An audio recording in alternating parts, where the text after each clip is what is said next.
xalqqa xizmat qilish kabi yuksak faoliyatni bulg'ab, oddiy aholini qiyinchiligidan past niyatlarda foydalanib, jamoatchilik nazorati bo'lgan adolat pardasini tovlamachilik va firibgarlikka aylantirgan Taftish.uz xodimlarining qilmishlari haqida so'z yuritamiz.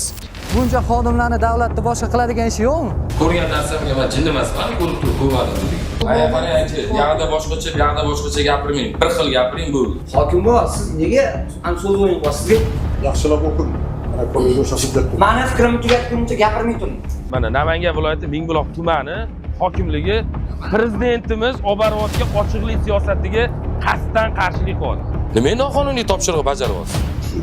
Shuni aytmaysizmi boshida? Nima qilasan? Buzib sud qarorisiz. Jim o'tirmaysanmi? Men o'zim kiraman, aka.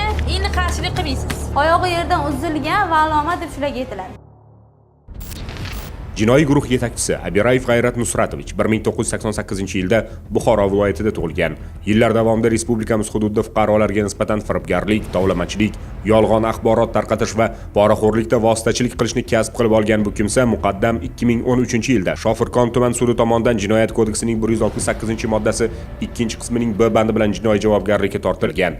2015-yilda Jinoyat ishlari bo'yicha Buxoro shahar sudi tomonidan Jinoyat kodeksining 168-moddasi 1-qismi va 28 bilan 211-moddasi 1-qismi bilan javobgarlikka tortilgan.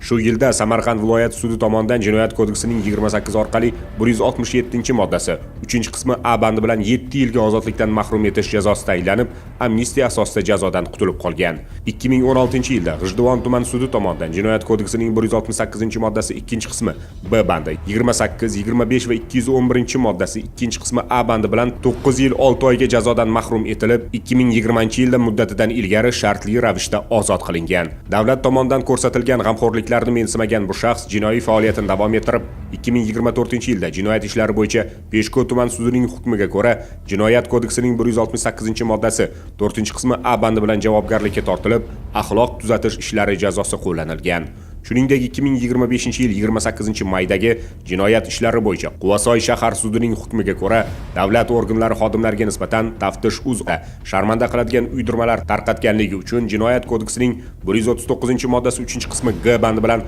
blogerlik faoliyatlari bilan shug'ullanish huquqidan mahrum qilinib, 1 yil 2 oy ozodlikni cheklash jazosi tayinlangan. Hozirda probatsiya hisobida ozodlikni cheklash jazosini o'tamoqda. Xavfli retsidivist. Abirayev Taftish.uz rahbari sifatida jinoiy guruh faoliyatiga yetakchilik qilib, sud hukmi bilan internet va telefondan foydalanish taqiqlangan bo'lsa-da, ijtimoiy tarmoqlarda ukasi G'anisher Abirayev nomiga soxta profil ochib, faol foydalanib, jinoiy guruh faoliyatini muvofiqlashtirib kelgan. Jinoiy guruhning a'zosi Yo'ldashev Azizjon Bahromjonovich 1992-yilda Toshkent viloyatida tug'ilgan. Yo'ldashev ijtimoiy tarmoqlarda o'zini xalqparvar deb ko'rsatib, aslida esa fuqaro va mansabdor shaxslarga ko'cha bezorisi kabi muomalasi bilan go'yoki haqiqatparvarga barchasi mumkin deya o'zini axloqsiz shaxs sifatida namoyon qilib keladi. Ko'p yillik tanishi bo'lgan jinoiy guruh rahbari Abirayevning topshirig'iga ko'ra, Taftish.uz ommaviy axborot vositasi niqobi ostida jinoiy sheriklari Nishonov va Eshquvvatova bilan birgalikda muntazam ravishda murojaatchilarning mablag'i evaziga noxolis fuqarolarning sha'ni va qadr-qimmatini kamsituvchi videoroliklar tayyorlab, ularni YouTube kanalga joylash va keyinchalik ushbu videolarni o'chirtirish evaziga Abirayev orqali tovlamachilik qilish bilan shug'ullanib kelgan. Ushbu jinoiy harakatlarni Chilonzor buyum savdo kompleksi rahbariyatidan pul undirishda, Namangan viloyati Chust tumanidagi oila sha'nini bulg'ashda, Toshkent shahrida Parkent Development qurilish kompaniyasi obro'sini to'kishda, Samarqand viloyatida O'zbegim uylari qurilish kompaniyasi rahbariyatiga nisbatan tovlamachilik qilishda amalga oshirib kelgan. Jinoiy guruhning yana bir a'zosi Dilshod Nishonov Tahirovich 1998-yilda Toshkent shahrida tug'ilgan. Taftish.uz muxbiri shaxsga doir ma'lumotlar to'g'risidagi qonunchilikni buzganligi hamda o'ziga notanish bo'lgan odamning qadr-qimmatini kamsitilishiga olib kelgan yolg'on axborotni tarqatganligi uchun sud qarori bilan O'zbekiston Respublikasi Ma'muriy javobgarlik to'g'risidagi kodeksning 46.1 hamda 202.2 moddalari bilan javobgarlikka tortilgan ikkinchi guruh nogironi. Ma'lumotlarga ko'ra, Abirayev tomonidan aynan nogiron bo'lganligi uchun xalq fikrini manipulyatsiya qilishda, nuqsoni bilan fuqarolarda rahm uyg'otish, davlat idoralari va huquqni muhofaza qilish organlariga nogironligini vaj qilib, turli bosim o'tkazish uchun foydalanish maqsadida muxbirlik lavozimiga ishga olingan va jinoiy guruhga qo'shilgan.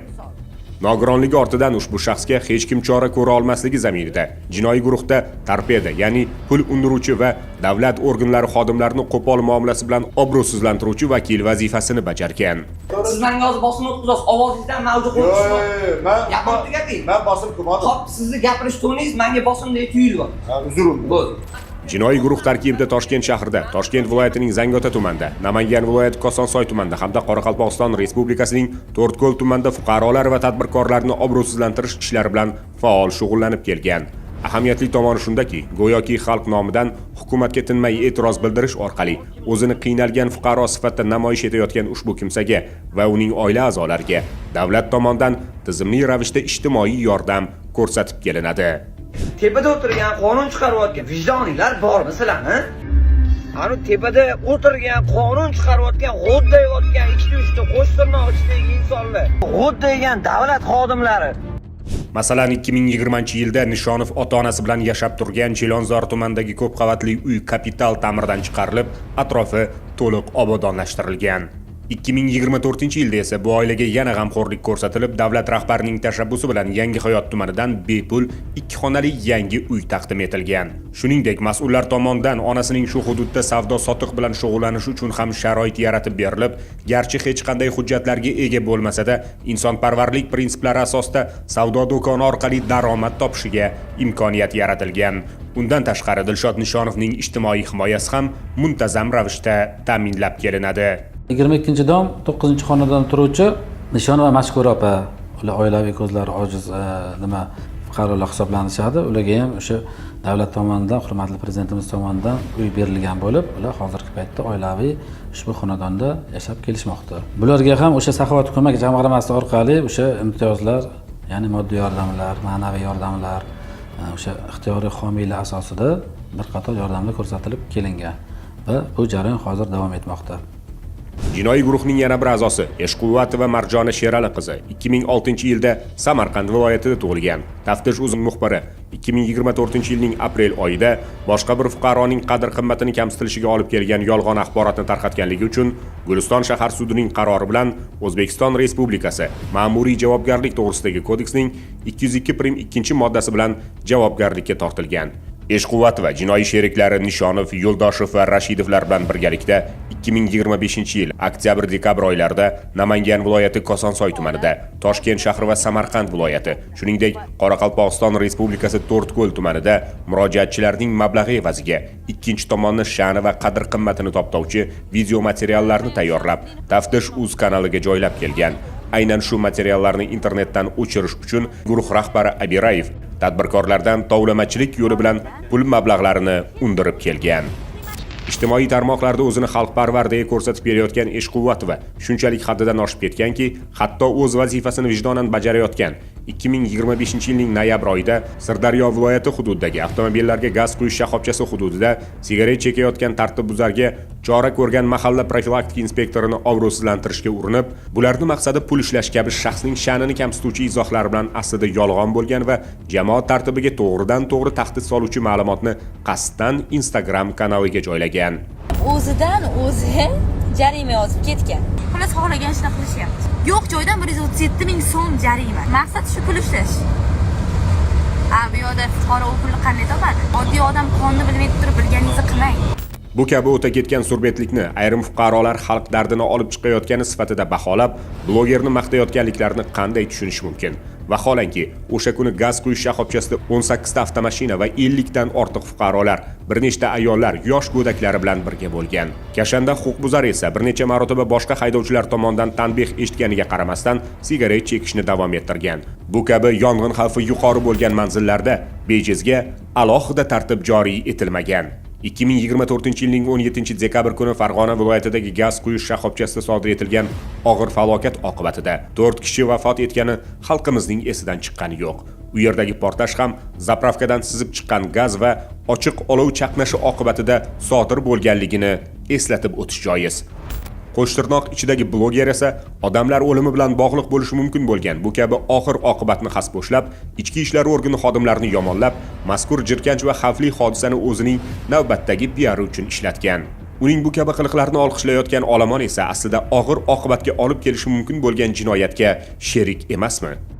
ijtimoiy tarmoqlarda o'zini xalq posboni sifatida namoyon etib kelayotgan, qonun deya tinmay bong urayotgan Ishquvvat va aslida ashaddiy huquqbuzar hisoblanadi.